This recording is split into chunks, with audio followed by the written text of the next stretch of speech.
Okay, thank you, Group 7, for their presentation. I think it was quite comprehensive, so I don't know if I have a lot to add to their answers. Um, so the first one, Nicolas Cage's performance style. Um, from Group 7's response, I think we can tell that they do think it is suitable to this film. As I mentioned, Cage is often not a very realistic performer. He likes to emphasize the emotions. He likes to use acting styles taken from film history or other sources, very designed kind of style. And so we see that especially in moments in this film where Ronnie has strong emotions. And Group 1 says that they think it does a good job of conveying those emotions, especially because this movie is about, let's say, two people who are struck with very strong romantic emotions.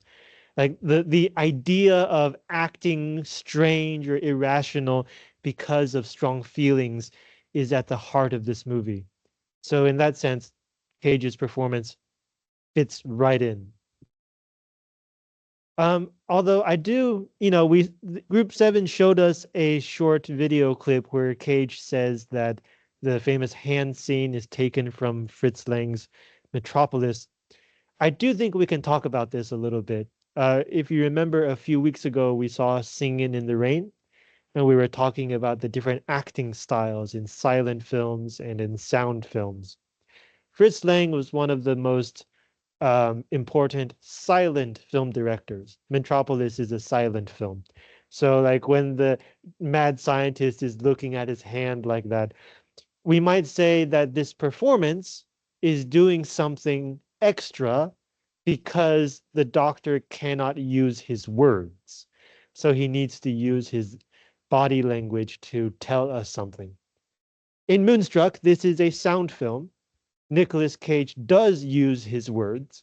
So we can think whether he really needs to do such an extreme action. Whether when Ronnie does this, instead of a kind of communication, it becomes as if Ronnie himself is performing something. And that could be another interesting way of looking at that scene. It is possible that Ronnie is performing his emotions for Loretta. If you remember the story that he tells, basically, his hand is in the bread machine, his brother distracts him, he cuts off his hand, and then his fiancee leaves him.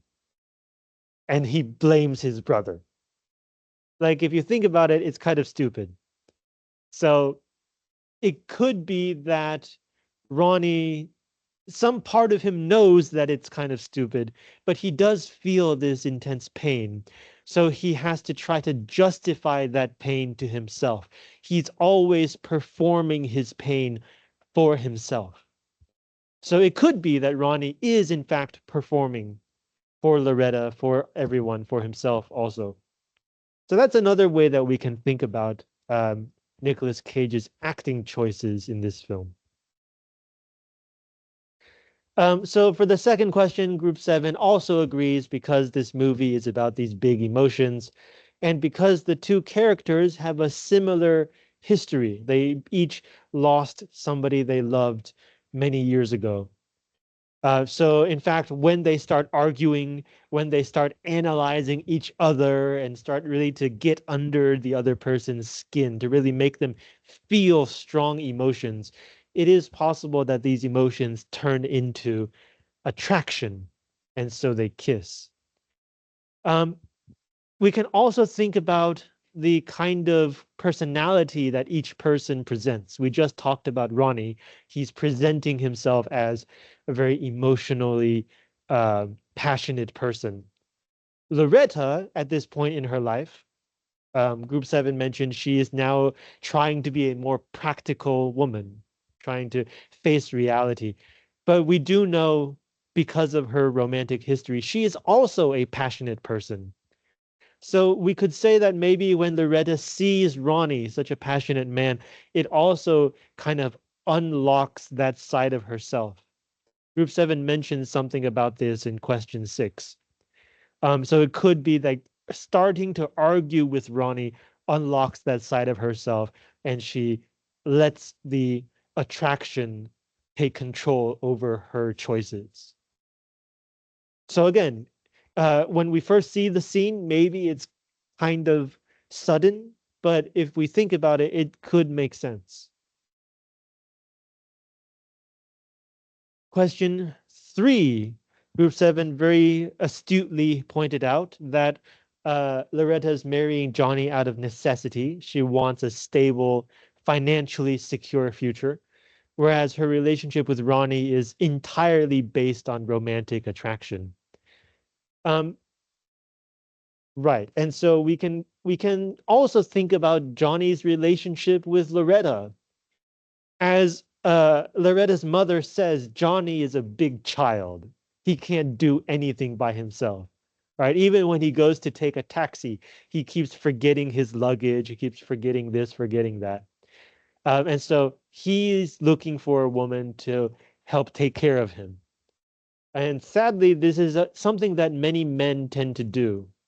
Um, when they're young, they're taken care of by their mothers.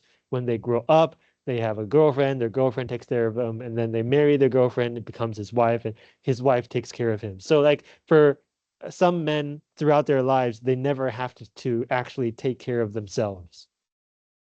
I think it's kind of ironic because traditionally, this is what happened to women, right?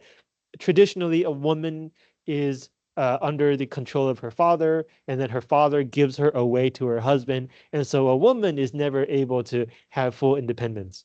But in fact, uh, when a man goes through a similar situation, even though he has independence, he sometimes doesn't have the ability to use that independence to fully take care of himself.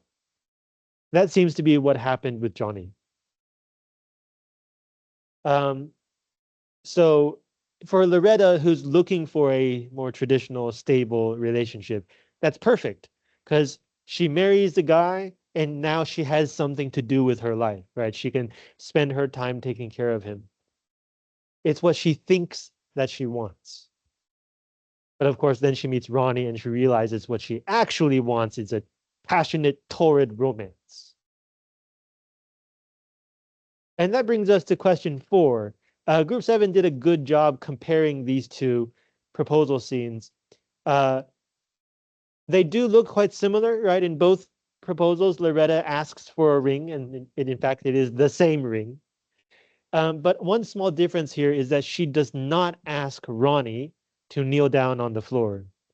As Group 7 said, maybe the first proposal, she wants the form. She wants it to be correct. She's afraid that if the beginning is wrong, it will bring bad luck. But for her relationship with Ronnie, it already began in the wrong way. So like whatever, if there's bad luck, there's bad luck. She doesn't need him to actually do it properly. On the other hand, Group 7 replayed those two scenes for us. Only this time did I realize when she asks Johnny to kneel on the ground, he kneels with both legs. Like, because when you propose, you're supposed to get down on one knee, right? Johnny gets down on both knees. That's why the man at the other table says, "Is he praying?" Oh, it's just a really stupid joke. Right. Um, question 5. Does it have to take place among Italian Americans? So Group 7 explained how this adds to the story, because the story is about romance, but it's also about family. And Italian Americans are well known for how important they value their families. One reason is because of the original Italian culture, but another reason is because after they immigrated to the United States, uh, they helped each other. Their family members, their friends helped each other in this new country. And so in a foreign country, family is especially important. Now, the thing is, this is not just the Italian Americans. The Irish Americans also did this. The Mexican Americans. Many cultures around the world emphasize extended families, and when they immigrate to another country, they depend on these families. Even like Chinese Americans do that also. So did it have to be Italian Americans? Maybe because the location is an Italian American neighborhood. Maybe because it's connected with food and bread. Um, there are a lot of Italian details or Italian American details in the film that would have to be changed if they picked another group of people and not Italian Americans. So, um, if you remember earlier in the semester, one discussion question was, what if we changed the main character from a woman to a man? Or Pete's Dragon, right? What if we changed it from a young boy to a young girl?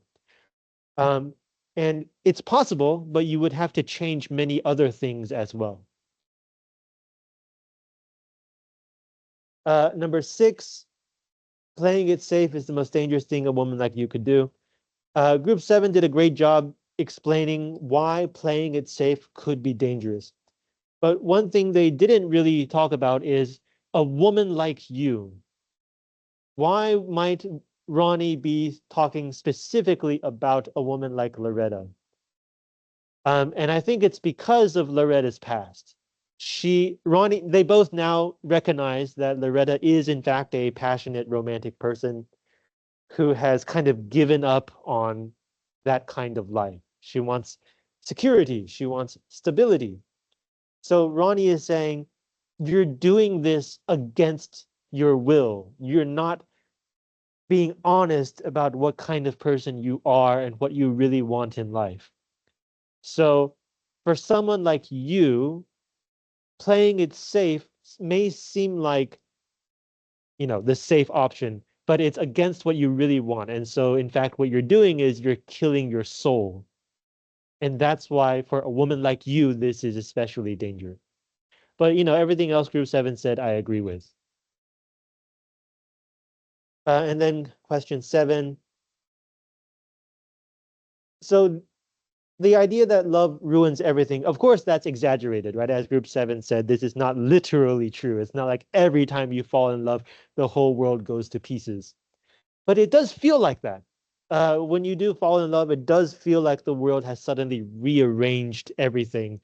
Um, Everything now feels different in a good way. You see people, your old relationships, your family members in a new way. It does change everything. But of course, usually we think it's a good thing. It only ruins things if, in accordance with Group 7's answer to the second part, falling in love reveals your choices that you have made. It reveals where you are not being honest with yourself. It reveals where you have made compromises instead of continuing to follow what you want, to pursue what you want. Those things love will ruin. But if you're already leading a life that's honest to yourself and you're pursuing what you feel like you want, it may change things, but hopefully those changes will be good changes. Yeah, all the other parts of this answer I also agree with. Okay, so that's Moonstruck. You guys have questions or ideas? Okay, so next week, no class. We don't have to climb 7 floors. The week after that, we're going to watch one more movie just for fun. If so, everybody has already finished your reports. If you feel like maybe your score may be a little too low, it got logged out. You can consider doing the extra credit assignment on Moodle. So if you go to the bottom, extra credit, you have 2 options. If you think you're not going to pass, wait until after class on week 18 and you can take this quiz. If you think you are going to pass, but you want a higher score, you can do this thing. Right. Uh, so if you're interested, you can go home and take a look at that. If you have any questions, always feel free to write me an email or send me a message on Moodle. Um, yeah, that's about it. So good luck with everything else.